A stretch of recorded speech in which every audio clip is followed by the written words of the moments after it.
My baby don't mess around because she loves for something and she loves for sure. My God, she really wants to coming out the door.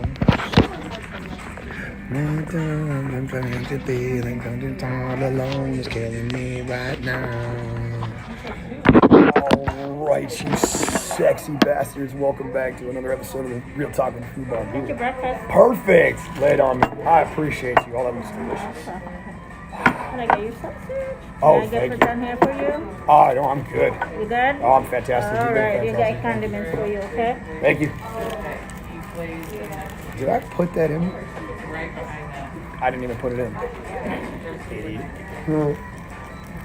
Alright, I just got my breakfast and I'm gonna rock out right now. Fortunately, when I was here the last time, I fucking lost my shit, so I lost one of the pieces to my chess game. But today we'll be going over the Rubik's Cube, and we'll be going over just the basics of chess, and just in case anybody wants to stop by and whoops, knock your shit over now. I do that a lot. Okay. Make sure I'm live here. Yep, still good. Cool. Get out of here. All right. So today I'll be eating my breakfast and going over the basics and stuff. Basically, I just want to inform everybody that, unfortunately, due to the last couple of streams that I've had, I was banned from Twitch for 30 days. Apparently, when someone threatens your life, not once, twice, but 3 times on 2 different streams, they get to keep their shit on, but I get the one that gets suspended because I actually speak the word of God and preach the gospel and tell people the truth. And this chucklehead decided to come after me and threaten me and my family, and I wasn't going to take it, so I fucking let him know the what for. So anyway, I'm sitting here. I can't stream to Twitch for 30 days, and I really don't care because I won't be using Twitch anymore. So welcome to the show. I hope you guys are having a fantastic day. To be quite honest with you, this is all a mask right now. I'm feeling pretty shitty right now. The constant fucking bullshit that's going on in my life right now has pretty much brought me to a level where I've reached fuck it. And when a veteran reaches fuck it, it's really hard to get them back to where they need to be. So today is kind of like a reflection on me, on how I'm behaving, how I'm reacting to people, how I'm behaving around my kids and around my wife, because apparently what I'm doing is completely ass backwards because nobody listens to me, no one respects me in my household, and it's getting old. And as the man of the house and part of the Orthodox Christian religion, and as a veteran, when your own family is having trouble showing respect to each other, that means that there's something wrong in the family unit. So obviously there's something wrong on my end, my wife said it, and my kids said it. So they show respect when they want to, but when it comes to my wife and me, it's just a foregone conclusion. So I don't know what's going on. We taught them respect, but I guess I don't respect my wife enough for them to realize what's going on. Overshare, but I don't care. Anyway, there's this Rubik's Cube, my country fried steak. I'm gonna eat, so we're good. So we're talking, having a good time. So I brought God to the conversation, and one of the things I flipped to this morning was this passage, because I reached down and I grabbed my nutsack and I was just like, hey Dad, what am I doing wrong here? And I needed to ask him that question because apparently I'm doing this wrong. So I flipped to feed their enemies, like that. So I flipped to page 606 today. This is in Escher, chapter 8, verse 12n, and page 606, so that equals 12. And we're in chapter 9, the Jews defeat their enemies. So let's go over that and see what Dad has to say about that. So, let's see here. Let me get that in front of me real quick. So, the Jews defeat their enemies. Now in the 12th, I'm going to take my hat off for this because we're talking about that here. So Father, Son, and Holy Ghost, Lord Jesus, Son of God, have mercy on sin. Now in the 12th month, on the 13th day of the month of Adar, a decree written by the king arrived. On that day, those in opposition were destroyed by the Jews for fearing them. No one resisted, for the leaders of the straps, the sovereigns, and the royal scribes honored the Jews, and the fear of Mordecai weighed on them. For the order of the king had come down that Mordecai should be acknowledged throughout the kingdom and in the city of Susa. The Jews killed 500 men. These included, I'm going to pronounce this incorrectly, but I'm going to try my best, Parshadiath. Wow, that's a mouthful. Asdodon, Asphalon, Holothra, Adlia, Adrithra, Parmashitaya, Aristra, Aridia, and Vejezah, the enemy of the Jews. They ravaged them on that day. The number of those killed in Susa were reported to the king. Then the king said to Eshen, the Jews have killed 500 men in the city of Susa. How do you think they have made out in the surrounding lands? What more do you yet desire, so that it will be done for you? Esther said to the king, that the Jews be granted the opportunity to do the same tomorrow in order to hang their sons of Haman. Interesting. The Jews defeat their enemies, 500 of them. Esther's like, let them do the same tomorrow. I mean, let the Jews rescue themselves. It's interesting. Interesting contrast there. It's interesting how Dad does different things throughout the Bible and stuff like that. It's kind of hard to comprehend, but I don't know. It's really interesting, though. Interesting conundrum. So,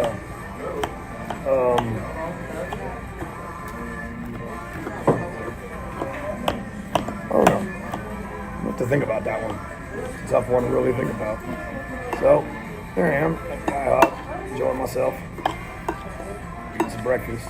I'm hoping someone sits down. That'd be nice. Tell me your story. What's going on in your life?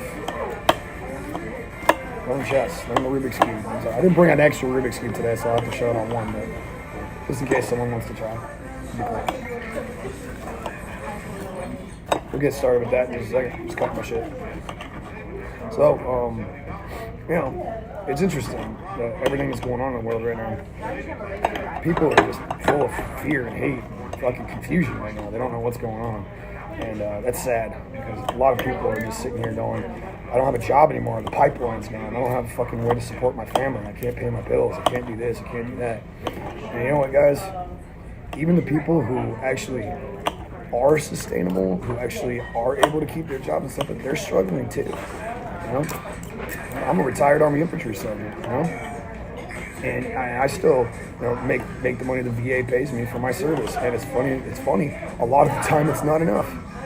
It's not enough. I rarely go out. I rarely do anything. I mean, everything goes to my fucking bills. You know?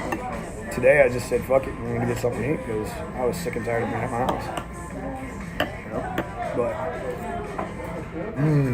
oh, it's fucking good. So, to each his own. But I'll tell you, man, a lot of those fuckers out there are thinking like, oh my God, like, what's gonna happen? Like, is this really reality? Unfortunately, it is. But fear not, Dad's coming back. Jesus is coming back on a white horse with a tattoo on his thigh, and he's gonna be the warrior Yeshua. He's gonna kick ass and take names. So it's gonna be epic. And if you don't feel that shit now, if you don't feel something biblical is happening around you right now with everything that's happening in the world, you are sorely mistaken. You are blind. I'm great. Thank you. And I don't care who you are. I don't care if you, because I don't identify with any party. I don't identify with Democrat, Republican, or anything. I'm a constitutionalist. I believe in the living document of the Constitution of the United States, which is what this country was founded on. Okay? Never mind the fact that they were racist white men. Right? That's beside the point. They were trying to do something that no one had ever done, which was take them away from the tyranny of the fucking guy who was 3,000 miles away over the taxation of tea. And bringing the war to them. So, who won the Revolutionary War? Militia. Not the army. Not anybody. Not any military force. It was fucking militias that won that shit. And they weren't governed by a military force. They were a bunch of farmers and fucking rednecks and the fucking backcatchers country folk trying to fight for what they believed in.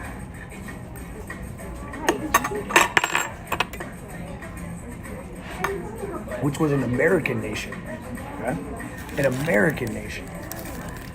So, all these people who sit there and say, like, we were fighting for the wrong causes, we should have subjugated, we should have done this. Man, did you want to be fucking slaves to England? I sure as shit didn't. Otherwise, we'd all be sitting here drinking tea and crumpets. Okay, hey, man. And the last time I gave a shit what the British thought was when they tried to take my guns in 1776. Guess what? We won. Huh?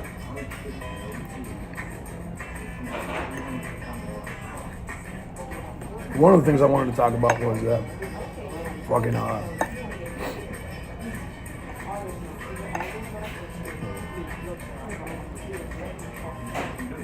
I saw a post from fucking what's his nuts John Burke. I don't particularly care for him. I think he's a bit of a chucklehead. That's just me though. Yeah. I mean, I applaud his success. I applaud the fact that he was a soldier. Probably infantry. I'm not sure if he was or not. Don't care. I applaud that he was a drill sergeant and an instructor of young men and brought them into combat. But a lot of the shit I don't agree with because I think he's full of shit. Yeah. And he was posting about GameStop that just happened. The whole fucking dude who fucking tried to buy a whole bunch of stock and then resell it for a higher value and then got caught. That was some fucking bullshit. Well, here's a story for you.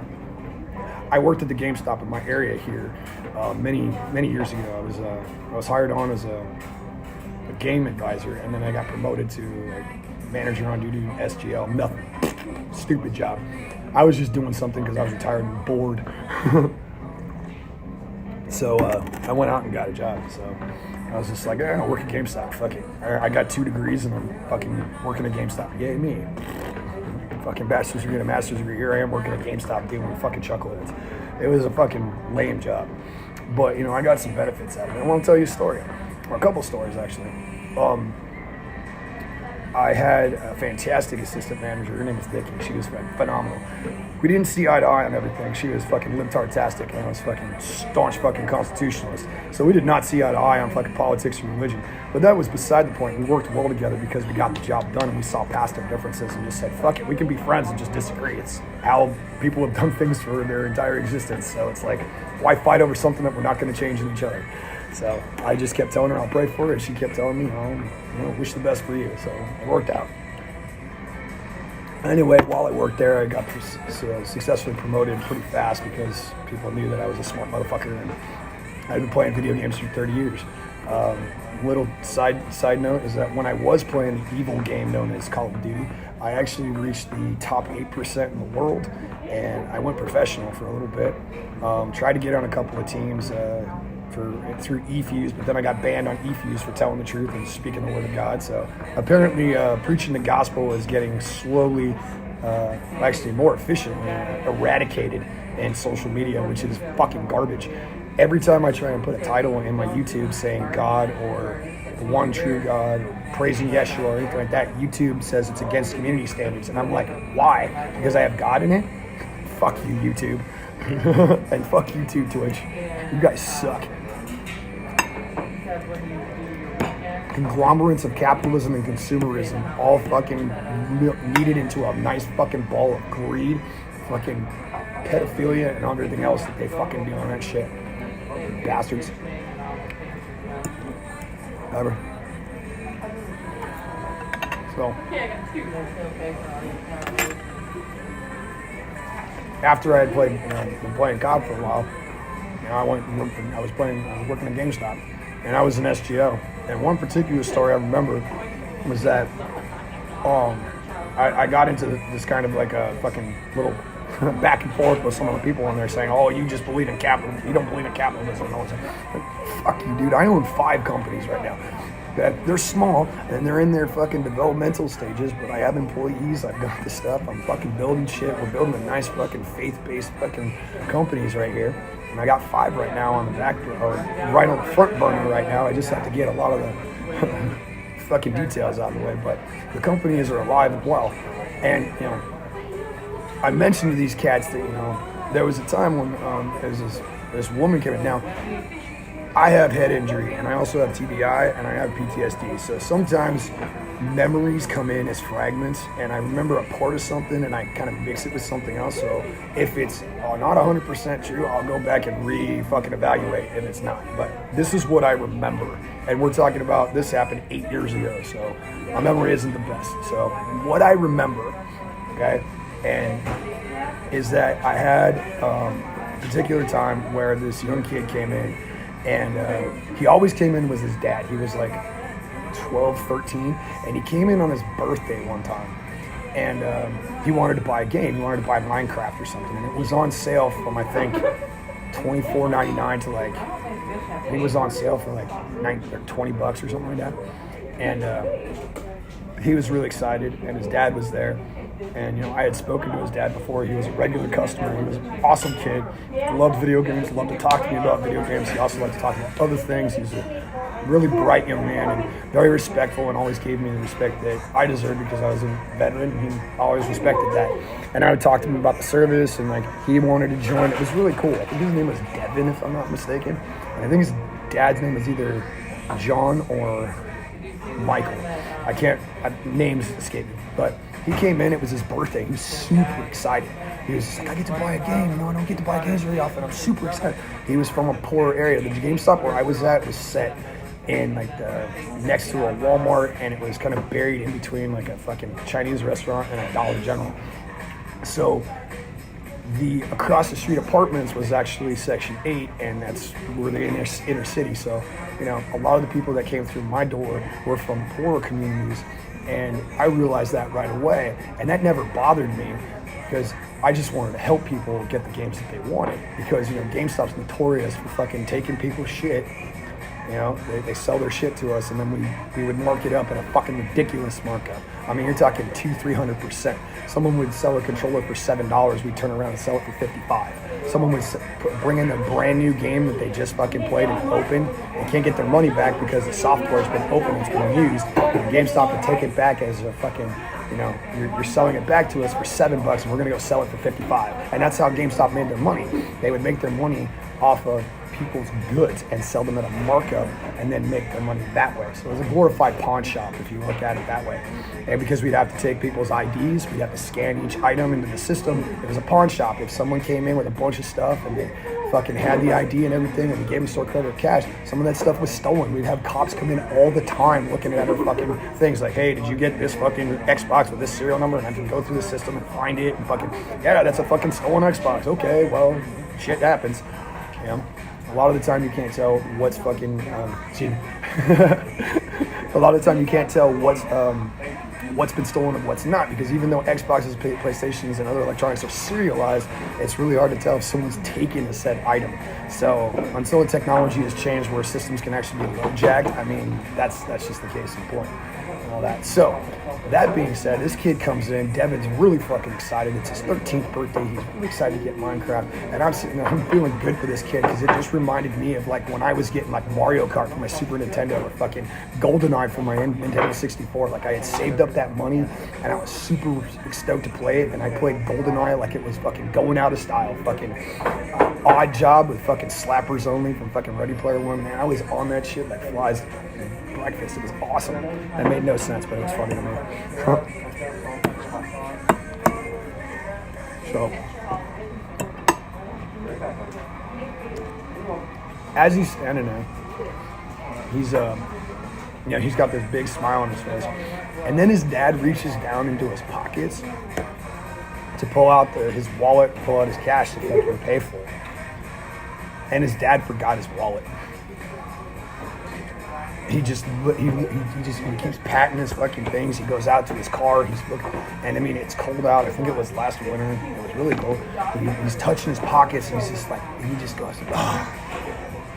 And he looks at his son. He says, son, I forgot my wallet. And they lived like 20 or 30 minutes away. And, he was obviously upset, but, as a young man, he understood. And he was just like, you know what, Dad, it's okay. I understand that we can get it another day. And so, what hit me real hard in that moment was that a 13-year-old young man, not a boy anymore, a young man, looked at his father and was like, Dad, I understand what you're going through. I know this is what I want right now, and I could throw a tantrum, but instead I'm going to understand where you're coming from and realize that I can still get my game just at another time. And I was really moved by that. And I had been having qualms about my job for quite some time because of the shady shit that GameStop had been doing in the past. And, I mean, I'll get into that in just a second. I'll finish the story. But, I looked at his dad and I just said, don't worry about it. And he was just like, what? And I said, don't worry about it. You guys come in here all the fucking time. Let's check your fucking account and see if you have any coupons. So I went through and I looked at his account because at GameStop we had what was the Power Up Rewards membership. You had the regular and you had Pro, and they had a Pro membership which was like $15, and you got a subscription to Game Informer magazine, and then you got a bunch of coupons on your birthday. So I was just like, hey, let me check and see if he's got coupons, because if he has a coupon, maybe we can do something here. So I started scouring his fucking account. I'm a computer whiz, so I was sitting there and I was going, there's something I can do here. So I was just like, okay. So I looked at his account. I saw that he had a birthday fucking coupon for like $5. So I was like, cool, there's a $5 off. And then the people that I really thought needed it, I would give them 10% off. I'd give them my military discount, because I was like, well, my employee discount was 15%, but I would give them 10% off so they wouldn't have to pay taxes on the shit. Because taxes was 7.25 here at that point. I'm not sure what the tax rate is now here. It's probably a little bit higher, maybe a little bit less. I'm not exactly sure. But the dad just looks at me and goes, "You would do that?" And I said, "Hey man, why not? Why shouldn't I take care of you? You take care of me when you come in here and buy stuff from us. Why shouldn't I turn around and return the favor and pay it forward? It's a $20 game. I can afford $20. And I know you're going to come back in here and give us a shit ton more later, because you're a loyal customer and you like the way I treat you and I like the way you treat me." And he was just like, wow, no one's ever done that for us before. And I was just like, cool. So I fucking gave him the $5 coupon, the 10% off, and I paid for his game. It was like, I think I had a gift card lying around that someone had left that had like a few bucks on it too. So I got it down to like $8. Pulled the $8 out of my wallet, put it in the register, and said, "Get the fuck out of here. You guys go play Minecraft." And that kid literally ran across. I mean, he ran. He was over here. Here's the counter right here. Here's the counter right here. He's behind it. He runs around the counter. You're not supposed to go around the counter because there's fucking, electronics and all kinds of stuff. Like, he runs around the counter right to me and just gives me a hug. And I was just like, "Thanks, dude. Makes me feel really good."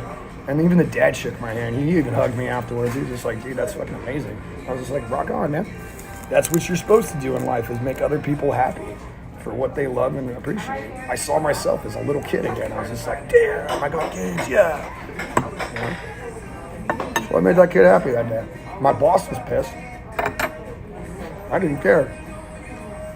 I was just like, fuck you, I got the sale. It may not be the sale you wanted, but I still got the sale, and it was a fucking used game. Instead of giving him the new one, I gave him a used one because it was less expensive. So it's really on how you handle things and how you do things in this world. Now, am I sitting here saying that I'm not a sinner? Fuck yeah, I'm a sinner. I sinned all day yesterday, and I sinned all this sin the day before, and I sinned this morning. I would not listen to my wife this morning at all because I had reached absolute fucking, and I left. I'm here on my own accord because I got sick and tired of my family for a minute.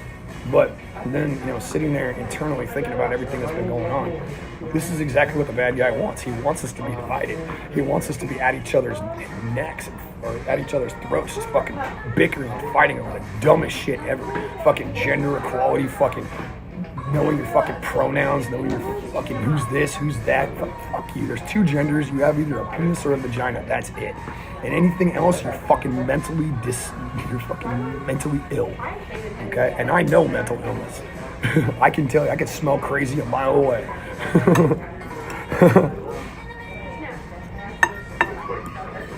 Anyway.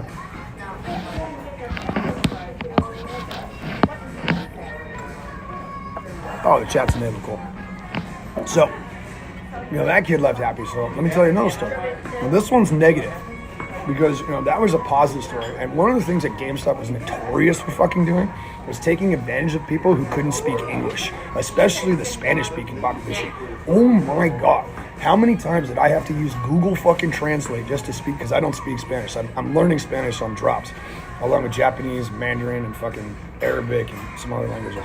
But fucking, I would have to use Google Translate because I didn't know how to speak Spanish, and sometimes my coworkers would get these fuckers to buy shit that they didn't fucking need. Like, get them to buy pro memberships, get them credit cards, the GameStop credit card, which is at 29% APR interest rate. It's fucking ridiculous. And then trying to get them to buy game protection, GPDs, game protection for your discs. That's like $2 or $3 if your disc brakes come back. So in the end, not only are they buying a game, but they're also buying fucking a magazine subscription, fucking credit card possibly, and fucking GPD. So on top of that, they're spending an extra $20 or $30, $15, $16, $17 on top of the game that they're playing, and they have no idea why they're paying that money. but they don't understand, so they just go with it because the kid doesn't understand what's going on, and they're just fucking, I get games. So I would sit there, talk to them in Google Translate, and say, do you really want this because it costs extra money? And then they would be like, no. And my coworkers would get pissed because we would have to have fucking numbers that were in the system that would show how many GPDs we sold, game protections we sold, how many credit cards we offered, how many fucking pro memberships we offered. And if you didn't reach a certain quota, you would get reprimanded, written up, or talked to every month. I got talked to all the time because I didn't do that shit. I didn't play the politics. The politics were fucking stupid at GameStop. It was absolutely horrible.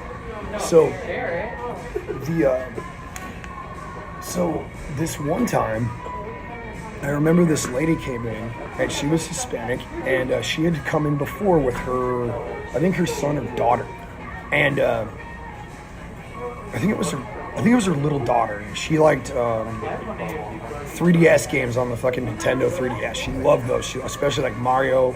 She loved Mario and stuff. And then I had another lady who was black who come in, and she only played 3DS games. Like, she would only come and raid the 3DS counter because she was a gamer, but she only liked to stick to that one system because it was her forte. She could understand the buttons. She didn't want to do too hard, and she could do a whole bunch of stuff with the 3DS that she couldn't do with other things.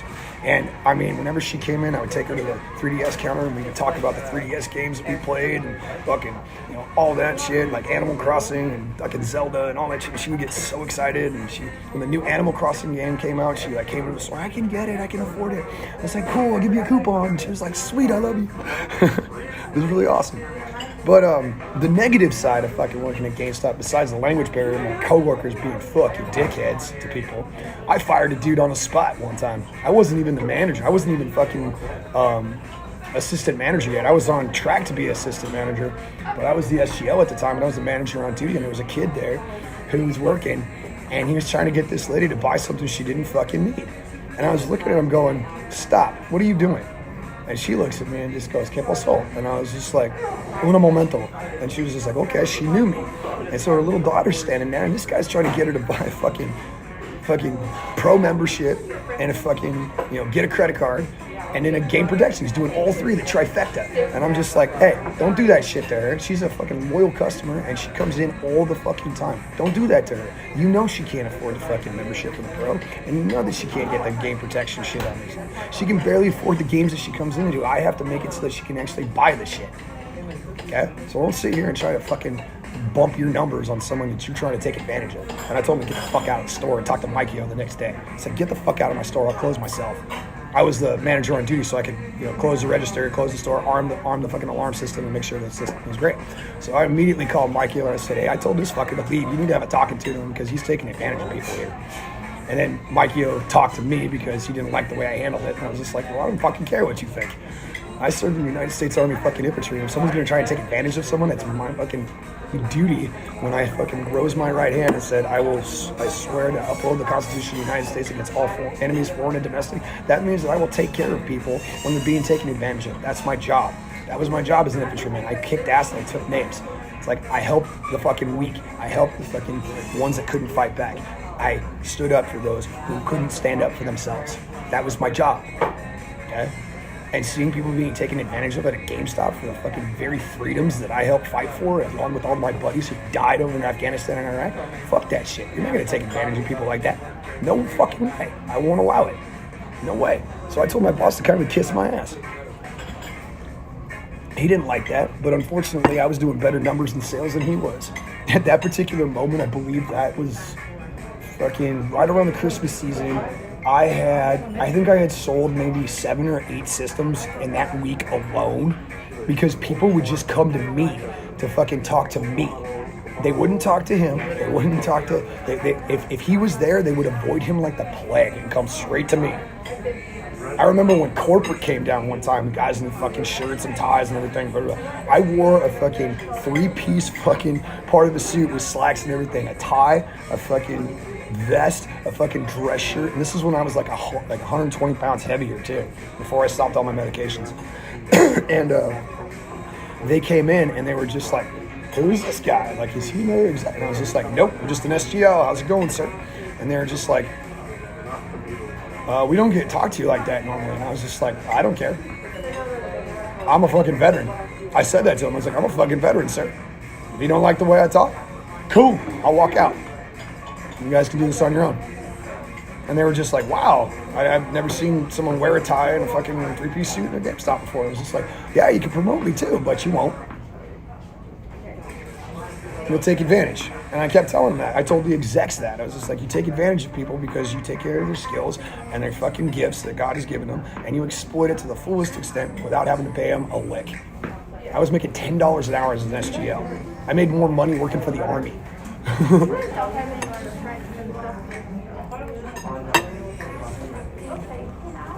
And that's fucking sad. Morning. So, the brilliance of all this was that you know, these fuckers, I mean, that kid who I told to fuck off and get out of the store, he was just like, oh, you can't do that, you know. I'm just like, I'm the manager right now, fuckface, you can talk to Mikey tomorrow, get the fuck out of my store. Now, back then, I wasn't nearly as confident as I was now because I was working for a company. I had to kind of dial it back a little bit. But I did tell people to fuck off a lot because I would just reach it where I was just like, well, I'm a veteran, so you can't talk to me like that. And I was an NCO, so if you're going to speak to me like that, I'm going to talk to you like a man. I'm going to treat you like a man. Okay? And even if you're a woman, if you're going to talk to me with disrespect, come at me sideways, I'm going to come at you sideways, and it's going to be fun. So this one particular incident, which was really negative, was I had a long line one night, and there was only two of us there. I was the SGL, and then I had an AG, an assistant, a GA, gamer assistant, no, SGL, game advisor. I'm sorry, GA, game advisor. His name was Matt. I was Matthew. He was Matt. He was a teacher, and he was kind of a chucklehead. I didn't like him. And he was really into Star Wars and kind of nerdy, and like nerdy to a point where it was fucking annoying. And he would always be like he was the smartest cat in the room because he was a teacher. And I remember looking at him one day and I said, fuck you, dude, you're not that smart. Okay? I've got a master's degree. Does that make me smarter than you? No. It just means that I can go to school more than you can. And I paid for it. And I raised my hand and I did everything little liberals like to do. And I went to two of the most liberal schools on the face of the planet. Fucking the Art Institute of California, San Francisco, right in the heart of San Francisco off of Market Street. 1100 or 11700, something like that. And I went to Full Sail University for media and design for my master's program. And media arts and animation for my master's degree. I was in the hub of fucking libtard tasism. It was fucking nuts. Okay? I mean, you want to talk about challenging your fucking cultural fucking system. Holy shit, man. I would see the fucking gay pride parades and people walking around naked and do all kinds of shit. And I'm just like, wow, Sodom and Gomorrah much, huh? Shit. It's fucking too much for me at times. Anyway, I made it through. Anyway. This one particular time, we had a really long line. There was only two of us.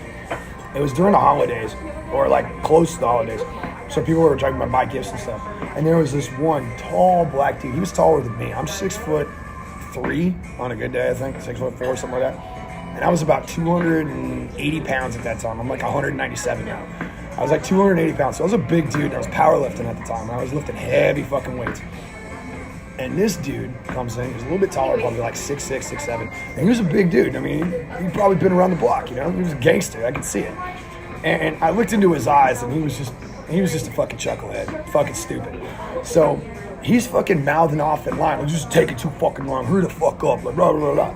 And he gets up to the line. And I said, sir, don't talk to me like that. And he was just like, fuck you. And I was just like, get out. I don't have to serve you. If you're going to speak to me like that, get the fuck out of my store. Now. Otherwise, I will call the police. And he was just like, you can't do that when I'm again. I was like, yeah, I can. Watch me, motherfucker. Get out of my fucking store before I throw you out.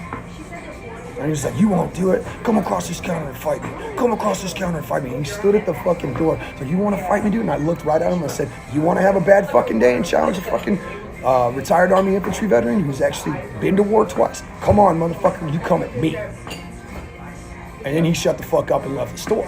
And then he stood outside the door and fucking like beat his chest like a fucking idiot. I was going to say something that was going to be probably condoned as racist, but I don't give a fuck. And he acted like a fucking idiot. feral animal out there. He was like pounding his chest like an idiot, like I'm bigger than you, bro. And I'm just standing there going, you're not gonna do shit, dude. You're out there and I'm in here and I'm gonna call the cops. So I fucking called the cops. They showed up. It was a fucking chucklehead. I told him, this guy's being a chucklehead. I told him to get the fuck out. I have the right to refuse service to anybody who's gonna be rude to me. Cops were just like, get the fuck out. He's the proprietor, get out. So they had to leave. And then he went to his car. The cops escorted him to his car. And then after the cops left, like they came back. And he sent his son in, who was young. And I said, and he was trying to buy the same game that he was. And it was a mature game. I said, I can't sell this to you. You're not 18 or above, or 17 or above, whatever it is. And he was just like, please. And I was like, no. And I'm not going to sell stuff to your father or uncle or whoever what's his nuts was, because he was rude and disrespectful. And then the little boy, who was probably like maybe 13, 12, I'm sorry. And then he walked out. That was one of my negative experiences. I got threatened with violence because I told a guy to shut the fuck up and get out of my store for speaking ill to me and my employee. You ain't gotta tolerate that shit. Don't play those games with me. Another positive story was, let's see which one. I remember this young couple came in, it was the holidays, and they were freshly married. Now, I've been married for 12 years, and I'm kind of wondering if I'm still going to be married after today, but I'm not sure. But fucking, this couple came in. They were a young couple. They had been married maybe like 6 months a year, and they were still in that honeymoon phase. It was like, oh, baby, you're so sweet, and all that. They hadn't had their really first fight yet, and you know, it's coming. It's like, brace yourself. You know, her crazy's coming, his crazy's coming. You know, have fun. So I'm sitting there. And at that time, I was in SGL, and it was Black Friday. Yeah, it was Black Friday, 2014 or 15 or something. And I was walking around the floor, and I was helping people out. And we had tablets, and we could, you know, put all their fucking information in the tablet and then pull up their stuff and actually get their... We had it connected to the register, so that way we could ring people out right on the tablet. So we had actually... like 3 tablets on the floor and two or 3 registers open, so we had 6 registers all together, and we could take cards with the tablets and cash up front. So one of the things that we did at GameStop was that when people started collecting, we didn't have carts or baskets, and that was on purpose because we had correlation or a contract with, I think, ThinkGeek at the time, ThinkGeek, and they sold all kinds of like knickknacks and like little toys and action figures and cards and shit like that. So we had a bunch of shit everywhere besides games, you know, like, you know, board games, backpacks, socks, fucking, you know, a little bit of everything, all related to gaming or whatever pop culture was out there at the time. And this couple came in and they wanted a Switch, but they couldn't afford a new one. And they really wanted the Switch because the Switch was awesome, and I love the Switch. The Switch was fucking fantastic. And, or was it the Wii U at that time? I don't remember. I think it was either the Switch or the Wii U, one of those systems. And I didn't personally like the Wii U, but they wanted it, and they were super excited to get it. And they couldn't afford a new one because it was like $400 or $500. And I was just like, hey, let's see what kind of deal. And they started collecting games and controllers and stuff. And I said, one of the things that GameStop does is when people start collecting shit, we take it from them and put it up front so they can go get more shit. That's one of the sales things that they taught us. And I knew that already from previous customer service jobs. You take stuff from people, put it in the back, and that way they can go get more shit. It's actually ingenious if you think about it. And so, you know, as they were getting stuff, I told them, hey, let me take your stuff up to the front, and you get all that. And then, hey, let's make sure that you guys got some coupons so we can save you some money. And hey, I'll give you the 10% off since you guys are buying stuff, and that's only $300. And they're just like, holy shit, what is this guy doing? Oh my God. So I checked their accounts, and both of them were pro members, and they both had coupons, and I threw both the coupons on there, and I saved them like $100-something. And on top of that, I also fucking made sure that they weren't buying, like, you know, the bad used shit or stuff that was refurbished wrong or whatever. I made sure to give them everything that they had. And in the end, I saved them like $120 and plus the 10% off and everything. They were really happy about all this. And I remember the girl coming back after that night, like a couple of weeks later, and she said that you have made us like phenomenally happy with how you helped us and made our night and made it actually that we could get a game system that we could actually play together and have fun. And I was just like, thank you, man, I appreciate that. And then they would come in on a regular basis. And that was, you know, the good times at GameStop. But the final straw for me one day is that we would receive packages from UPS on Wednesdays or Thursdays every week, and I'm talking like anywhere between 30 and 50 boxes of inventory, like games, fucking, knickknacks, toys, candy, fucking all kinds of shit. And it was just a nightmare. Some boxes would have, 300 items in it. We'd have to fucking put it all in the system, put tags on it and everything. It was a nightmare. And I would get the shipment done quick and in a hurry while I was helping customers, answering the phone, doing all that shit. Sometimes by myself in the morning. I would open the store at 9 o'clock and I would have to do tags, and I'd have to do price changes, and I'd have to make sure all the equipment was on. And sometimes it was a lot. So this one particular time, Mikey-O, who was the manager of the store at the time, and Nikki, Matt and I had come in that night, and the shipment that was there the whole day from the morning, it got dropped off at 10 o'clock, and Mikey-O hadn't touched it all fucking day. All day. So I got there at 4 or 5, and I was going to close the store. I think we closed at 9 that night, and we were one of the GameStops that stayed open later than normal.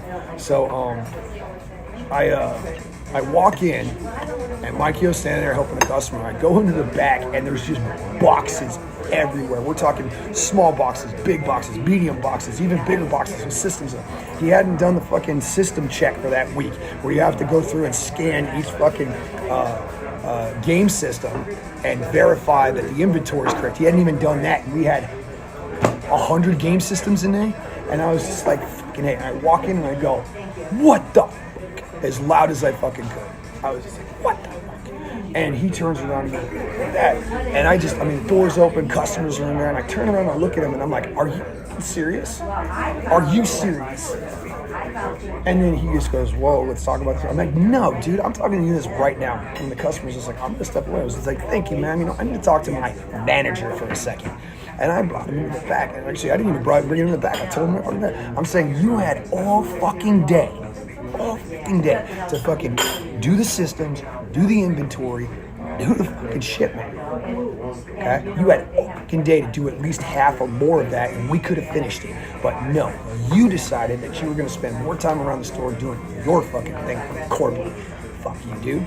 And I did, you know what I did? Matt and I knocked that shipment out in 2 fucking hours flat. I dropped my keys off and walked out the fucking door. It's like, fuck you, Mikey-O. You're gonna do me dirty like that? And leave you with 50 fucking, it's 36 fucking boxes. 36. One box had like 400 items in it. No shit. Fucking full of fucking used discs that we had to go fucking alphabetize. So not only did we have to fucking put all this stuff into the system, open it, mark it, put all the shit away, but I tell you, and I looked at him and I said, you're a lazy piece of shit. You don't deserve to be a manager. And then eventually he left. So that's my GameStop story. Fucking brilliant, dude. Anyway, that was fun.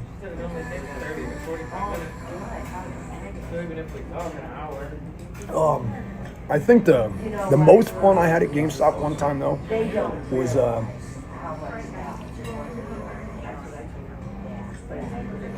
I had a dude come in one time,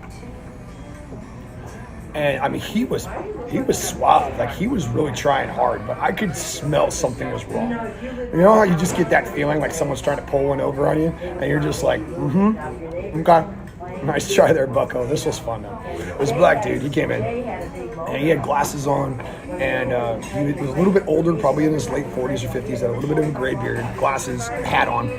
And he came in and he had a stack of games. And they were old games. We're talking like NBA 2015, it was 2016. He had fucking like a couple Madden games that were old as shit. They were all 360 games. And he comes in, and I'm just like, how can I help you? He was just like, well, my grandson was being ugly, and got to sell his games and then go get some cash because he was being ugly. I got to show discipline. I was just like, okay, thanks for the story, but I don't believe you. And I didn't say that, but I was just like, okay. So I fucking took his ID and put it through the system, and he was going to get like $7. Literally, the games were that fucking old. and he was going to get 7. He was lucky to get that. So I said, are you a pro member? He said no. And I said, okay, well, you can get $7 in cash, or you can get like $13 in store pay. He was just like, what? And I said, excuse me? And he was just like, is that the same across all stores? I'm like, yep. Any GameStop you go to, they're going to give you the same amount because we're all connected to the same hub. Nobody gives more than any other GameStop. We're a fucking chain. And he goes, well, I want to talk to your manager. I'm like, there ain't nobody here. But the funny thing is that my district manager, Tom Murphy, was in the back doing phone calls. And I was just like, do I really want to disturb my district manager with your fucking bullshit? No, I'm going to be the manager and NCO I was and handle it myself. So he's like, I want to talk to someone else is here. I'm like, fuck no, there's not. Ain't nobody here, just me. I lied my ass off. You want to know why I lied my ass off? Because I wasn't going to let my fucking district manager deal with this fucking bastard.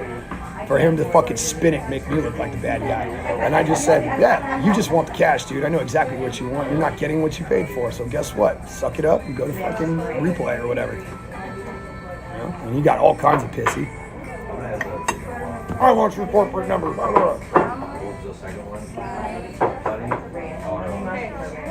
And I said, okay. Reached out, wrote it down, gave it to him. I said, go ahead and call him. He'll tell you the same fucking thing. Complain all you want. My name's Matthew Nicolai. Have fun. Peace. He walked out all stormy mad and shit like that. It was plenty of shit. And then my district manager came out because he saw me on the camera. He ever doing? I'm like, I handled it, sir. It's cool.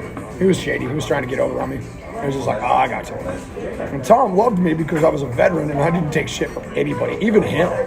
Like, he would try to, like, scold me sometimes and, like, you could do better. I'm just like, no. I choose to be the way I am. You're not going to change me. If I don't feel like selling that day, I'm not going to sell that day. If I want to, I will. And if people are going to buy, they're going to buy. If they're not going to buy, they're not going to buy. Oh, this one dude walked in, bald black guy, tall, fucking tall dude, comes in. And he wanted a fucking Xbox One, fucking Elite system. He wanted games and controllers. I was like, cool. I was like, sweet, this is going to be awesome. So he fucking, he pulls out a credit card. I said, can I see your ID? I don't have ID. Sorry, I can't take your credit card without ID. And he's like, it's my wife's card. And I was just like, that's great. But you don't have ID and I can't prove that. And he looked at me and was just like, so you're not going to take my credit card? You're not going to take my money? And I was just like, I don't want your money if it's not your credit card. Because what happens if that person finds out who owns that credit card and you don't have permission? That's theft. And I could have you prosecuted. And he was just like, ooh, you got all kinds of upset. I was just like, if it was your credit card, you wouldn't have gotten upset. So I know you're trying to fucking lie to me. And then he was just like, fuck you, blah, blah, blah. Come here, buy money, I'll never buy your. I was like, I don't want your money if you're going to be a thief and steal from somebody. It's fucking bullshit. I don't care. I don't give a shit how much money you have. You could try and buy $10,000 worth of gear in there, and I'm not going to fucking take it if you're stealing from someone else. Fuck you. That's against God's law. So he got all fucking butthurt and shit, and he fucking left. It was funny as shit. He tried real hard, but it didn't work. And so my manager came in, Mikey at that time, and I told him about it and said, hey, I thwarted someone trying to do credit card fraud. And he was like, oh, okay. And I was just like, really, dude? That's all I get? I just saved you like $600 in credit card fraud, and that's all I get? Fuck you. Anyway. It was a fun experience, and it was a shitty experience, too.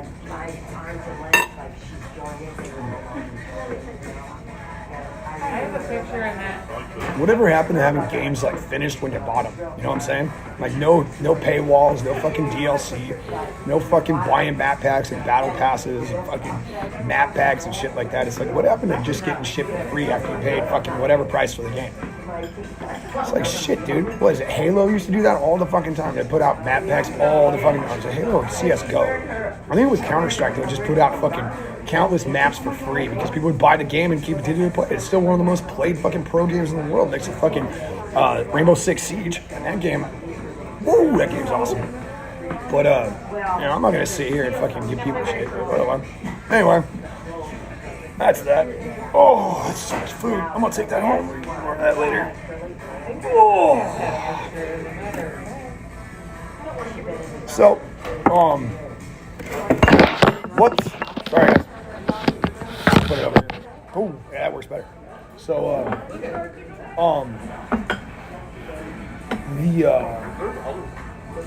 the moral that I want to get across is that if you're working for a company that you know is fucking shitty, that is doing, is doing poor business practice or getting over on people or ripping people off, you need to step up and say something and get the fuck out of there. Because if it's going against your moral compass, your heart and your mind and your body and your soul, and you know it's wrong, get the fuck out of there.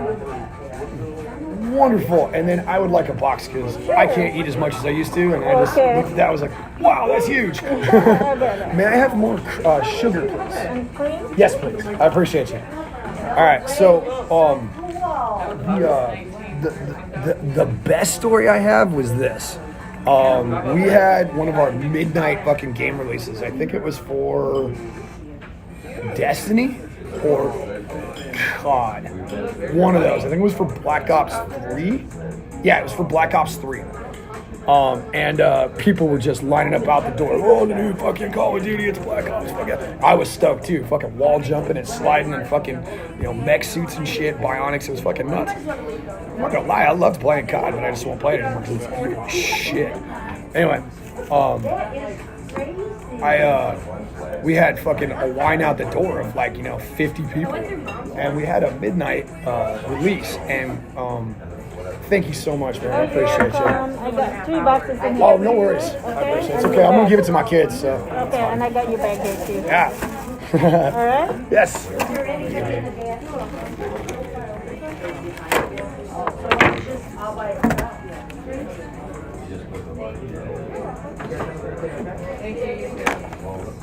So,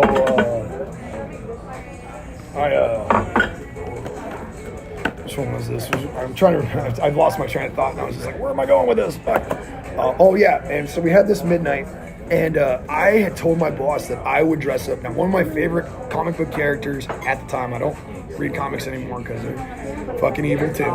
But there was this one, I relate to the Joker very well because, he believes in chaos. It's just like, I don't want money. Anybody can have money.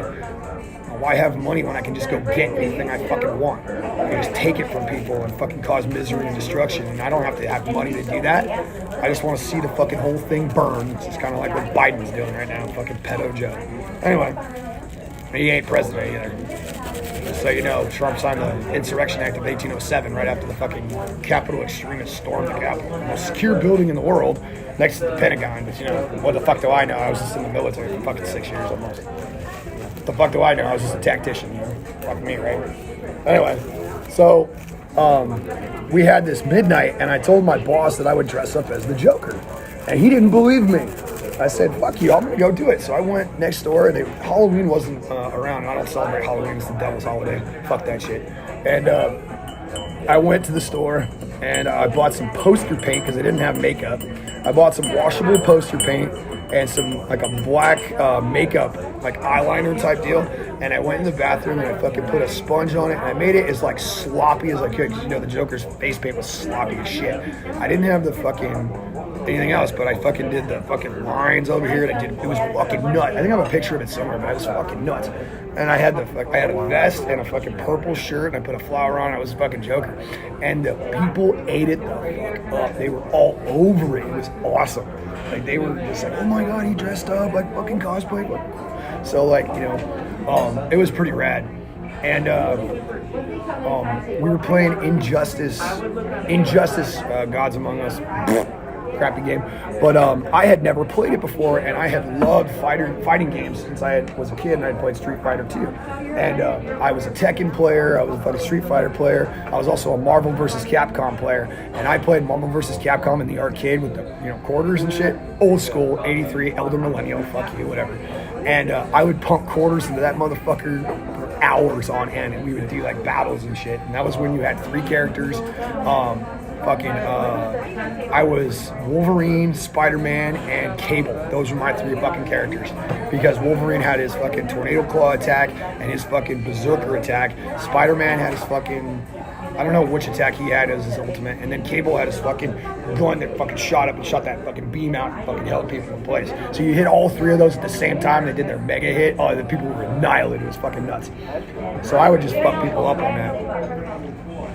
But I had never played Injustice, and it was brand new, so we were playing it, and I was just like, hey, shit, I can give this a try. So we had a tournament, and it was like 20 dudes, and like the grand prize was like a $25 gift card. Now, I couldn't win the gift card because I was an employee, but I'm sitting there and I'm fucking playing, and I'm like, I've never played this game before, but all my knowledge and experience from playing fighting games in the past was like, high punch, low kick, high kick, block, fucking jump, fucking slide, fucking whatever. So I was just using every fucking technique that I knew as a fucking fighting player. And what was different is that some players are used to playing with the controller like this. I was used to the gamepad, like the old school joystick and gamepad. So like I would have the joystick over here and the fucking buttons over here, the joystick here, the buttons over here. I was a lefty on the joystick and the fucking button on the right. So I mean, you have high punch and low punch like Mortal Kombat and shit. So I was used to a gamepad. So these cats are sitting there playing on a controller, and I was just like, holy shit, how are you gonna button map all that shit? So I sat there and I read the controls, and the guy I was playing who was first, like 2 or 3 people had gone before me, and it was my turn. So we were doing, eliminations. So you play your round and then move on to the semifinals, whatever. So I started. Mind you, I'd never played this before, but I played a lot of fucking Street Fighter. And I was just like, it's a simple mechanic. You just have to know when to block, when to fucking attack, and when to wait for your turn, wait for that right moment. Don't just attack. So I played very defensive at first because I didn't know the controls. I wanted to see what the other characters' attacks were. So I would block a lot and slide and do low kicks and learn the mechanics of the game, and then as I was playing. So mind you, I was doing this in a tournament, fucking noob-tastic, sitting there and I had no idea what I'm doing, but I was reading the control list. And the kid I was playing was like, hurry the fuck up, man. I was just like, looked over at him and said, hold on there, bucko, you're about to get your ass kicked. And he was just like, really? And I was just like, watch me. I've been playing these for 30 years. How long have you been playing? He was like 16. I was just like, I'm older than you. I'm going to kick your ass. I've been waiting 30 years to beat people's asses at these games, motherfucker. I've been playing Mario Kart since I was fucking, when it came out? On the fucking Super Nintendo? So kiss my ass. Man, I was playing Excite Bike before you were born. Moron. Anyway, so this kid jumps on. I'm reading the fucking control list. And he's getting all fucking butthurt because I'm taking too long. And I just was learning it, and I just took longer than I wanted to because I wanted to piss him off and get under his skin. That's the fucking tactics right there in the military, man. It's like I was beating him at his own game because he was impatient. So I took extra long. And then finally I said, okay, I'm ready. And so we jump in, and I don't know,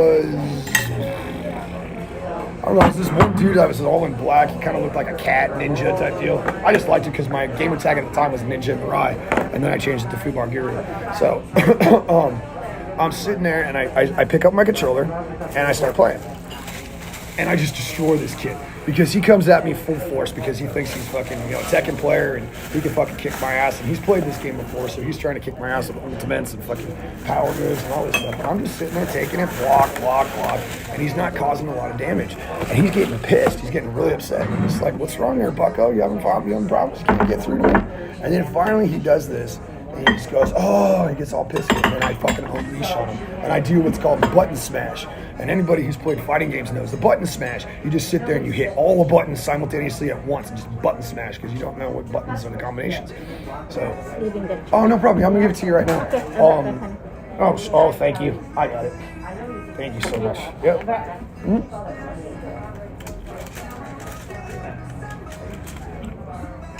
21-21. That's awesome. I like that shit. Cool beans.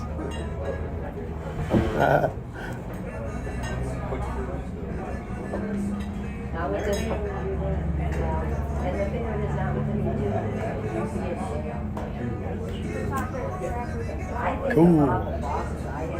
I'll take it up. That's okay. So, I'm gonna finish my coffee. I'm gonna get out of here. Actually, I'll do some Rubik's Cube and get out of here. But, so I beat this kid. And I just destroy him, and I just button smash, and I fucking do an ultimate on him that I didn't even know I had. I had like a level 2 or 3 ultimate, or some superpower that these characters had, because it was all the DC characters. And I just unload on him, and he's just like, and I kick his ass. Next round happens, I do the same thing, and he just fucking loses it. So it's like, we're down to like the last like 5 or 6 people. And then I come up against a kid who's really humble. And I know he's played fighting games before because he has this look of just utter laser focus in his mind. He like wants that $25 gift card because he wants to get something else for the game. So I saw it and I was just like, you know what? I don't have to win. I don't want to win because I can't even get the gift card. You know, I didn't care. And this kid was probably 18, 19. And I looked at him and I said, hey man, what's up? And he was just like, what's up? Like, you look like you're pretty good. He was just like, yeah, I am. And I was just like, Tekken or Street Fighter? And he was just like, Street Fighter. And I was just like, Street Fighter 2. He was like, Street Fighter 5 or Street Fighter 4. And I was just like, okay. Yeah, I played in the original arcade. He's like, so did I. And I was just like, really? He's like, I had one at my house. Ooh, I like where this is going. So he sat there and he's just like, yeah. So we get really into it. And we're just going at each other. Like he's doing high block, like a low kick, side kick, ultimate. And we're just, our battle lasts the whole fucking round. Like it was like 99 seconds or something. We get down to the nitty gritty and he finally gets me with an uppercut. But I went to block and he got under me and just fucking knocked me out. And then the next round happened. We went to the third round, and I almost got him. I was just like, fucking high punch, button smash, button. And then he did this like spin kick or whatever, and he just fucking caught me off guard. And I was like, bitch. And I dropped him. And then after we did the match, he won the gift card. Like he beat the rest of the cats really easy. But he came up to me and was just like, you're a pro, aren't you? And I was just like, yeah, I am. And he was just like, why'd you let me win? And I was just like, why do you think I let you win? He was just like, you were doing awesome. And then you let that last couple of hits go in and you let me win. I was just like, I'm an employee. I don't need the gift card. You do. And he was just like, thanks, man. I appreciate it. I was just like, I know I can beat you, but I wasn't going to sit there and fucking walk all over your parade because I wanted you to have a $25 gift card. Oh, you need my card. I can take it up there if you want. I can take it, so you sure. don't have to get up. Yeah. There you are. Okay. I'll leave you a nice tip. Thank you. Wonderful. So, you know, I made that kid happy. I think that kid's name was either Kevin or Brian. I'm not sure, but he was about yay tall, about 5'5", about 19 or 20, so 17, 18, 19 or 20, something like that. And a young kid going to college, and you know, he wanted to get the new game Black Ops 3, and then he wanted to get something else with $25 card. I was like, sweet. So as we're there, you know, he's getting his game and stuff like that. He comes up to the counter, I give him his gift card, and he's just like, hey man, thanks for playing. If you want to get on Xbox and play games sometime, or PlayStation, or get on games sometime, it'd be awesome. I was like, sweet dude, I'll be happy to do that with you, no problem. And you know, I'm not sure if we're still friends now, but you know, it was just an awesome time, and I really enjoyed that experience of like, you know, playing another player who was just as good as I was, but he knew that I just kind of let him have it. So that was fun. Let me see. That was one of the great stories. And then another time was that we had representatives from Nintendo. They were called, what were they? Oh, you're welcome, ma'am. I appreciate you. More coffee? No, I'm good. Thank you so much. And this is for me. And so, what is it?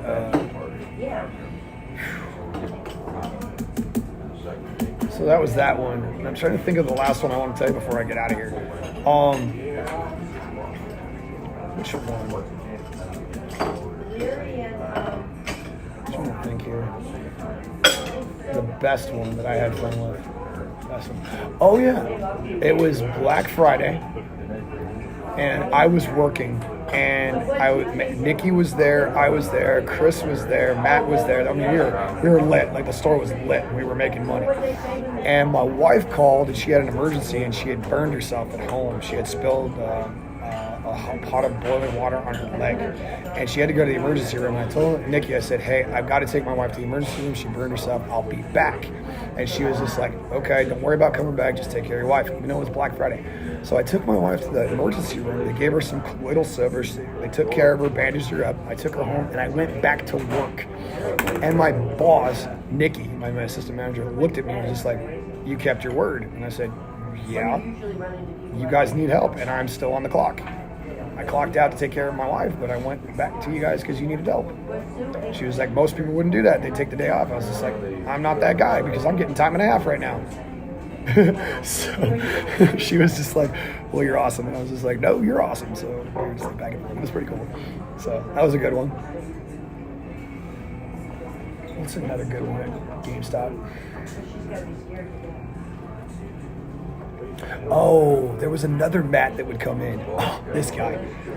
The most soft-spoken, chilled, laid-back dude I've ever met. And he was a fucking judo instructor. Or, I think it was either judo or jiu-jitsu, or he was a self-defense instructor, and he had been doing martial arts for like 30 years, and we had conversations. Awesome.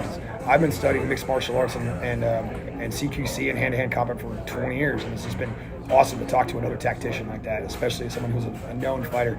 And you can usually tell who the real warriors and fighters are because we're humble. Yeah, we might talk and be loud and the loudest person in the room, but when it comes down to it, it's usually the guy who's the quietest during a situation that you want to be behind, because it's that guy who's surveying the room, making sure that all the exits are covered and everything's going the right way, and looking for that easy out.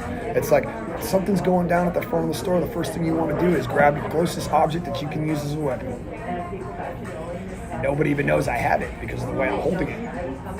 And if you hold it the right way, you know, you can use that to surprise that enemy without even knowing. You can go up and say, like, you know, you go up and just be like, you know, like that, and you're just like, hey man, I'm just putting my hands up, and then turn that around and just fucking gouge them in the eye.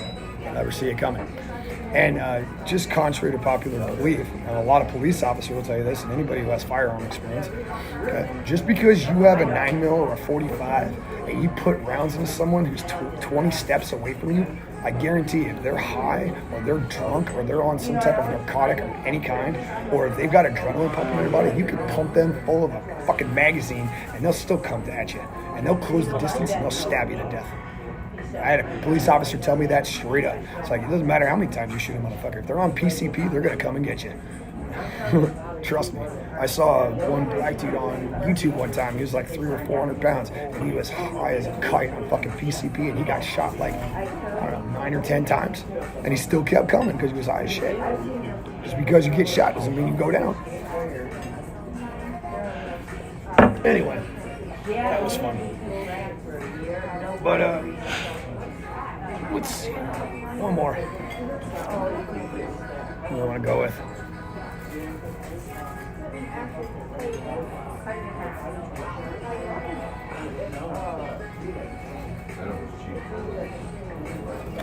I remember, this was my favorite.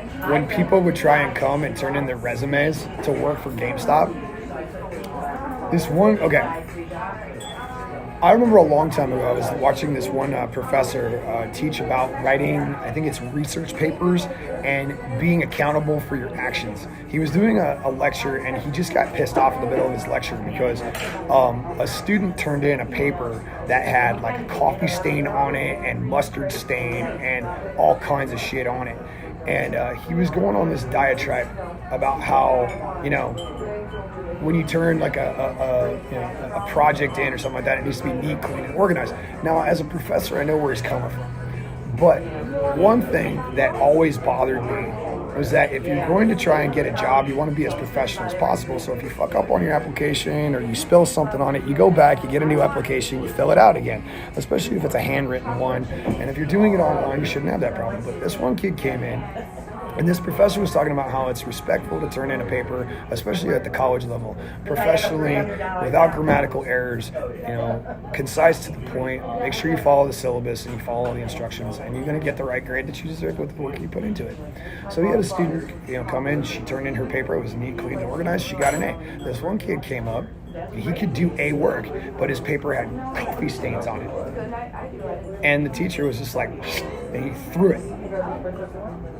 And the kid was just like, what are you doing? And he's just like, don't give me that. I don't want that. That's not professional. You seriously going to give me something with a coffee stain on it? I don't care if you did an all-nighter and fucking stayed up for 2 days. You can print it on good paper. You obviously have access to a printer and a computer. You can make the right effort. Why aren't you doing the work? He's like, that's an A paper. And I'm just like, you think it's an A paper. I think it's an F because you decided to disrespect me by putting a coffee stain on it. Because that tells me that you care very little about what's in that paper to turn into me. And then that's where I went, whoa, that's a good idea about fucking respect. Interesting. Huh? It's like, yeah, the teacher could have accepted the paper because it had a coffee stain on it, and the kid could have had a good excuse for having that coffee stain. But you know what? It's beside the point. You could still had the time to print it, reprint it. But he decided to turn it in like that because he had no other option. He had the option, he just didn't want to make the choice because he was lazy. So this one kid came in, he was about 16, 17, he wanted to work for GameStop. He turns in this fucking application to me. It's got stains on it. It's got spelling errors. It's got a coffee stain on it. And I just look at him and I go, no. And he goes, what? And I said, are you honestly going to turn in an application like this? And he was just like, why not? And I said, you don't see anything wrong with this piece of paper. You don't see anything wrong. And he was just like, I did everything right. And I said, yeah. Why is there a coffee stain on it? Why is there what looks like a mustard stain on it? And why is this other shit on it? You have spelling errors, grammatical errors, and I don't even think you spelled your name right. And he was just like, and he fucking had that where he just fucking, he sheepled out. He didn't understand what was happening because he was so used to getting his way that he didn't have to make the corrections. I said, you really want a job here? Go fix your application, come back and I'll help you fill it out, and I will show you the way. And he never came back. So, it just goes to show you that if you're going to try and get a job somewhere and you have to fill out a paper application, make sure you do it right, because I'll call you out on it. And this gives me the opportunity to talk about my companies. So OSGC, which is the veteran-run gaming company, faith-based, we're building some new technology that hasn't been seen yet. A couple of AIs that I'm working on, a couple of games that we're working on, and then one big game that we're working on. So I'm working on basically a console game to show you what we can do as a gaming company. We're using Unreal.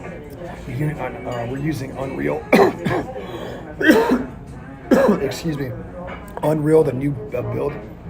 Unfortunately, when I just bought my new computer, I had to do a humble build. And I had to do just $1,000 build.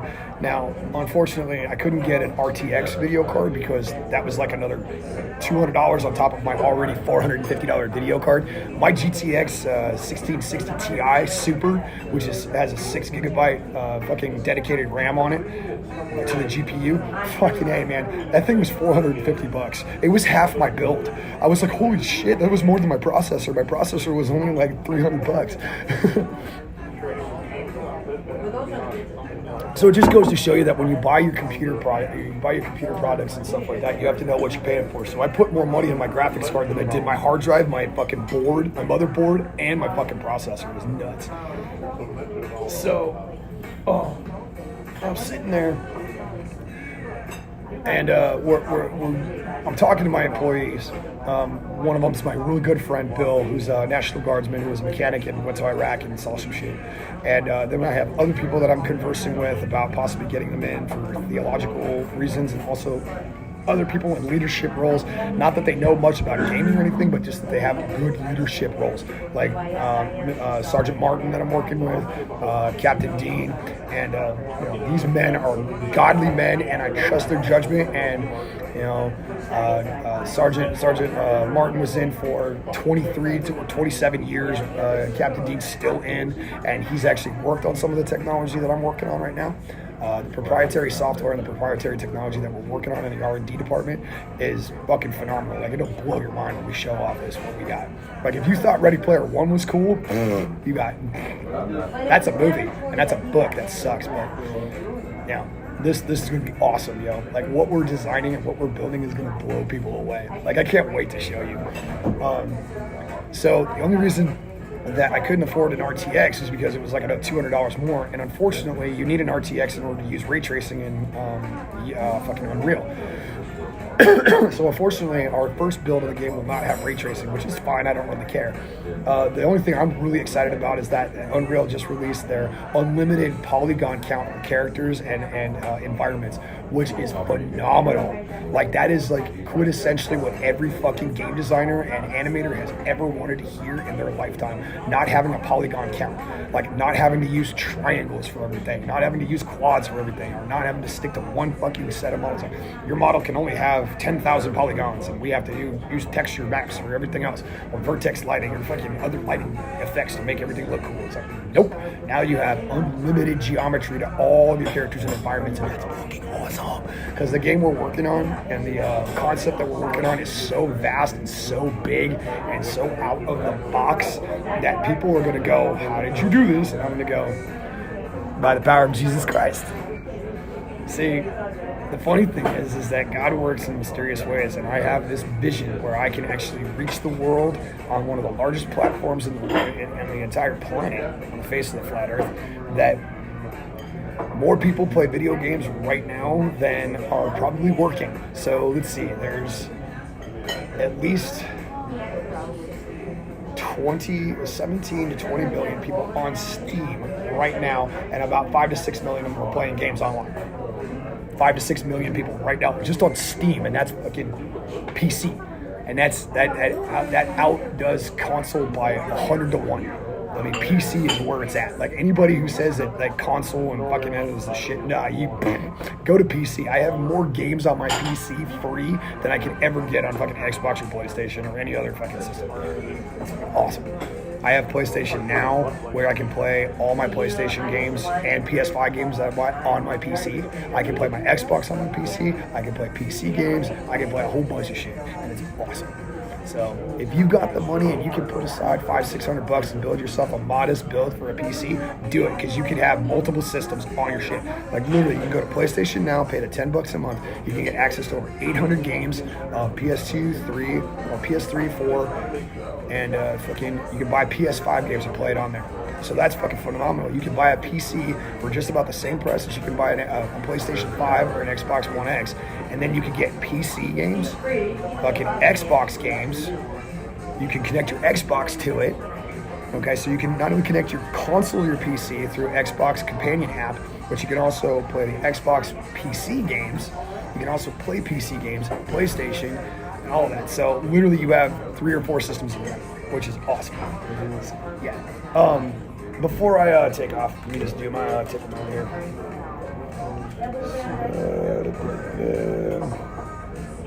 Oh man, my math's off. That'd be 9. Let me do the math on. So if I do, no, I don't make it too much. No, that's the total. 21. I was going to do it twice. 21. Look at that. That's funny. 21. That might be biblical. So, let's see. I'm trying to decide what I want to go to.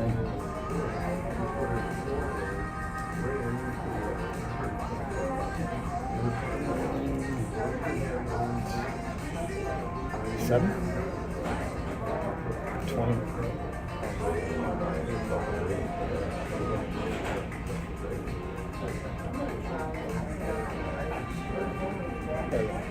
Well, it's so funny because Larry said about this. It's not scary.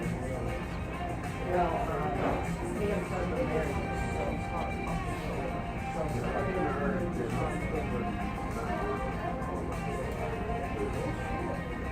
Yeah. It's expensive.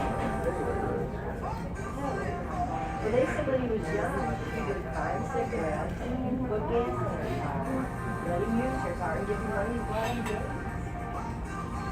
You know, Tina said, no, I wouldn't work either. Well, Pam used to always say, and one time she said something, well, Larry's the way he is. I kind of his mom's way. And my Dana said, Mom, you and Larry going to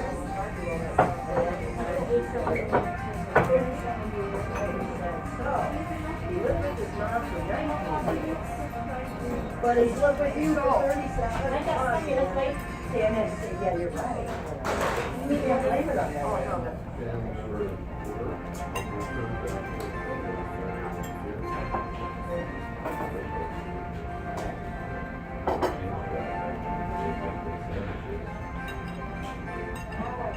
Yeah, because Larry, back when Larry was young, he was real slim.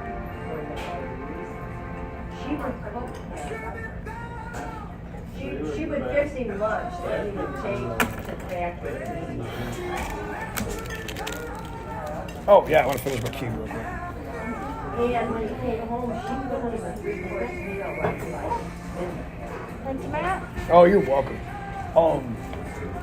I'm gonna be kind. I want to be kind. I'm gonna be really kind. I can't all the food, but on their side, can I have the drinks? I want to buy the drinks. I just want my drinks. You don't have to tell them. That's cool. I'll just do it right now. Okay. Thanks. You know, it's one of the young girls I work with. I say, oh, you can't take your baby babysitting. Their father that's not babysitting.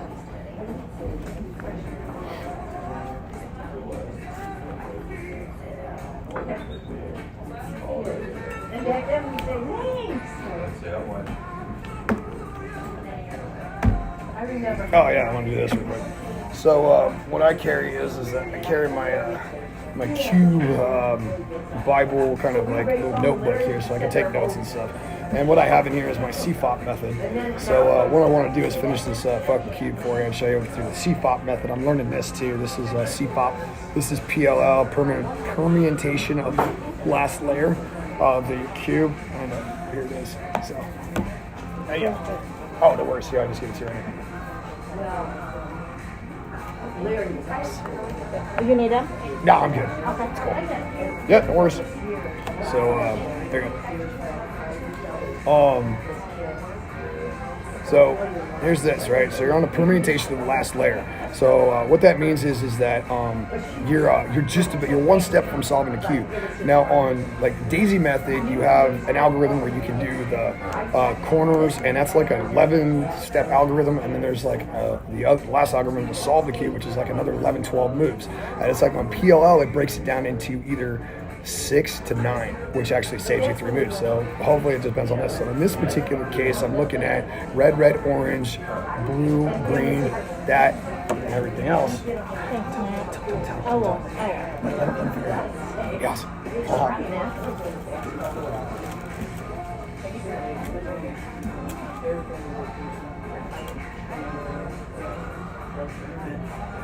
Well, see, that's why she's so good. Yeah.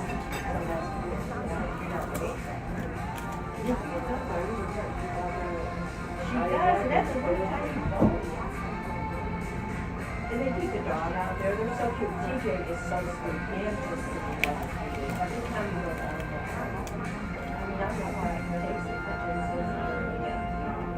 he's just so lovely. And that wasn't like it was a $10,000 boat. He doesn't put money in it. I think he is so sweet to do that. And it just makes him really. And I know it's just some night. There's not always will comment on TV. And ladies and gentlemen, that's how you take care of others. I can't sit there and buy their meal. I can't do that. I don't have the money for that right now. I got $166 to my name. But you know what? If I give to others, it makes me feel better. I don't want the money. That's why if I ever made it big in my companies or anything else, I keep enough money to help me and my family if I am still married when I get home, and help other people. That's all I want to do is help other people. So let's figure out this last layer here. So what I'm going to do is that I'm going to put green because these two corners are matched. So basically I have to get orange over here, blue back here, this orange over here, and then this green over here. So I'm going to look for that, and if I can, and this gives you every possible pattern that you can come across when you're on this particular layer. And then you have F2L and OL. I'm going to go over that real quick. So I'm going to look for this particular fucking setup here. And I've got blue, let's see here, what am I looking for here? There's blue and orange, blue, green, where are you? Oh, love, and hate to see you waiting. Have high hopes for living. There it is. No, that's not it. Ah, darn. Where are you? I might have to guess here because this one's being kind of stingy. I have that. I don't have a third. I don't have that.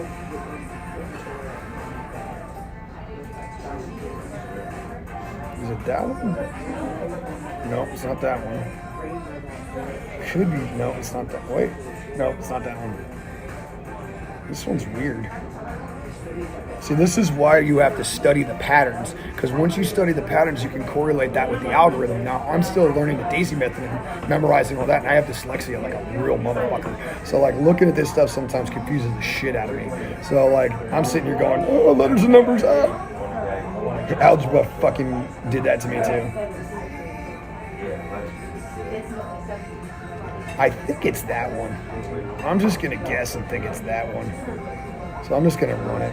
All right, so I'll be doing this algorithm right here where my finger is. So I'll be doing that one. So that's going to be fucking R2 up, R prime, U, R prime, U prime, R, U prime, R down, U prime, R prime, U, R down, and U. And as you can see, that did not work. So, hey, shit happens, you know. But I tried. So let's just fix it real quick and go back to our original state and see if we can fix that. So I just have to go to F2L, which is to put reinsert these corners real quick. So once you reinsert the corner, then you can reinsert your edge. And I'm just using a standard Daisy method that I know to flip the thing. I'm not using CFOP just yet. So there's that. And then I'm putting that fucking blue corner back in and then putting that blue edge back in. That blue edge is hiding from it. There it is. And then I have to flip it again because it's flipped. So then after you do is you reflip it, you put it back and center it in this corner, and then you fucking do that. Okay? So then what you get is you get the yellow. And what you can do is you can go to OLL, which is all the possible yellow combinations that you can get. Even though there's 43 quintillion possibilities with this cube, that's 43 with the 17 zeros behind it, or 42 quintillion. That's a lot of possibilities. That's probably more than the stars that are in the sky, to be quite honest with you. So the funny thing is that when you get to this section of PL or OLL, which is orientate last layer, you are left with at least 1, 2, 3, 4, 5, 6, 12, 18, 20, 21, 22, 23, 24, 25, 26, 27, 28, like over 50 or 60 different possibilities. I mean, you have to memorize all of these. And I mean, all of the algorithms for F2L, PLL, and OLL it's like 109 algorithms. You have to memorize all that and plus know the patterns. And some of these cats can solve this in under 3 seconds. Or 3 seconds above. What? You're welcome. I appreciate you. Uh-huh. All right, so let's see. So when you're at this stage, a lot of the people who do speed cubing like I do and are a cubist, you know, this is like fucking like cryptology for like us, you know what I mean? We love this shit. So what I do is I look at the fucking thing, and this is just reference points. I have to memorize all this if I want to do competitions. And my son just broke his own record and did a 56-second solve yesterday on his fucking speed cube, and it wasn't even my newest one. This is my new one. Fucking phenomenal. The kid's fucking amazing. He beat me. He got a minute 23, and then I beat him with a minute 19, and then he fucking smoked me with a minute .99, and then he smoked me again with a 56-second solve, and I was just like, shit, I better get on point here. He's gonna kick my ass. I mean, my son will be it, and that's with a fucking not even a magnetic speed cube like this one. He had a fucking regular speed cube without magnetics, and he fucking smoked that shit. And I'm just like, if you can do that in 56 seconds, I can only imagine what you can do with a fucking professional speed cube, like one of those $60, $70 ones. You're just like, shit. So then what you do is you look for your fucking position of where these fucking yellow pieces are. So in this particular case, I got 3 on top, 2 here, 2 here, and 1 here, and 1 here. So what I'm gonna do is I'm gonna look for that pattern. I think I found it. I think I did. No, I didn't. No, Barry, I wanted to ask you. I see the water bill coming. Is that one? Nope, not that one. How do you, but I never said that before.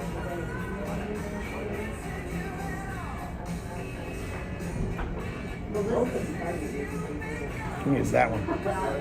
Yep, there it is. So this is the one I'll be doing right here. And notice that it's got fewer fucking algorithms right there. I don't know if I can get close enough for you guys to see it. This camera's kind of blurry.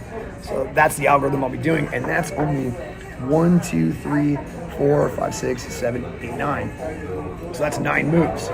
So it's going to be R prime, U prime, front, U right, up prime, R prime, front prime, R prime. And that gives you the fucking that.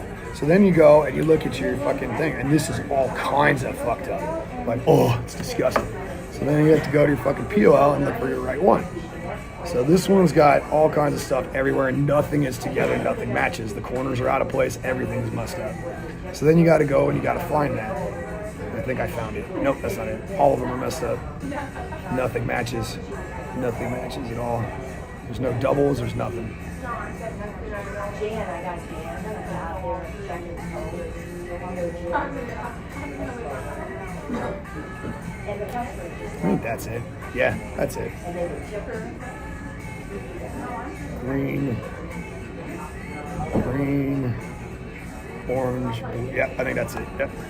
So in this case, what you're gonna do is now a lot of people get confused on this, okay? So an X or a small x with an apostrophe or a small x is gonna be an axis rotation. Axis rotations happen like this. This is X negative. X negative. Y negative. And I think it's either, hold on, I have to look at that book. I have the little book too. I have to make sure I'm doing this right. Because even I get the nomenclature wrong sometimes. There it is. Oh, I'm looking for it. Yeah, there it is. So this will be X prime, Y prime, and then it goes Z prime. Those are axis rotations. So yeah, there's even axis rotations in this shit, so you can get real confused real fucking quick. All right, so this one's what I'm gonna do here. Let's see if this works. No, it's flipped. Orange. I don't know if I'm right here. Oh, there it is. Close. Try it. So it's going to be front, right, up, prime, right, prime, up, prime, right, up, right, prime, front, prime, right, up, right, prime, U prime, R prime, front, right, and front prime. So what that did is that put all the corners in the right place. Okay, it didn't solve the cube, it put all the corners in the right place. Now I have to solve the cube. All right, and in this case, it's going to be this one. So it's going to be R2, U, R, U, R prime, U prime, R prime, U prime, R prime, U, R prime. And I still didn't do it, so that didn't work. Try it again. Sometimes you got to do it twice. Put it right. Cubers will tell you that all the time. And there you go. Put Christ in the center of your life, and everything's possible. All right, guys. You have yourself a good rest of your day. God's not dead. I love you. Jesus loves you. And you guys need to remember, if there's too much hate in this world, pay it forward. Make someone's day better. You have 86,600 seconds in a day. What are you going to do with those seconds to make someone's life better? I'm going to go home and I'm going to apologize to my wife and my family. And I'm going to try and make up for my transgressions, and hopefully they forgive me. And if not, I'll suffer the consequences. Have a good day, y'all. God's not